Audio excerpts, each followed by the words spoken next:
Hey guys, welcome back. I'm so excited to announce my 12-week holiday home challenge, and it starts right now. I know it's a little early to start planning for the holidays. I don't want to see a Christmas tree in a store for a very long time, but let's be honest, organization is all about preparing. It's about planning. It's about making our life easier in the long run by doing a little bit of prep work in the beginning, and that's what this challenge is all about. We're going to be decluttering and deep cleaning, organizing, decorating, and transforming your home just in time for the holidays. I'm going to put a link down below to the free 58-page guide. It's filled with checklists and challenges and lots of planning pages for you. Every week, we just do something small that works us toward this bigger goal. So there's no rush at the end, no frantic cleaning before guests come, no last-minute shopping.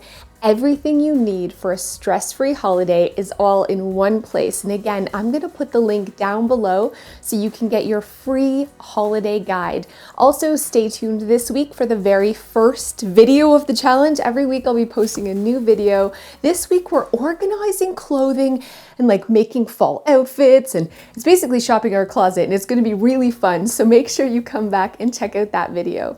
I really want to follow all of your journey along with mine, so make sure that you're posting photos of the things that we're doing each week using the hashtag #HolidayHome, and you can follow me on Facebook and Instagram. Again, I'll put the links down below, and I'm going to be posting all the things I do each and every week. And again, get your free 58-page holiday home guide down below and follow along. I'm really excited about this. I'm excited for weekly motivation. I'm excited for a challenge because it always motivates me to show up, right? I show up and I do something productive towards my goal. And so, yeah, I'm already feeling motivated, and I hope all of your photos that you're posting are going to motivate others as well. I'll see you guys soon.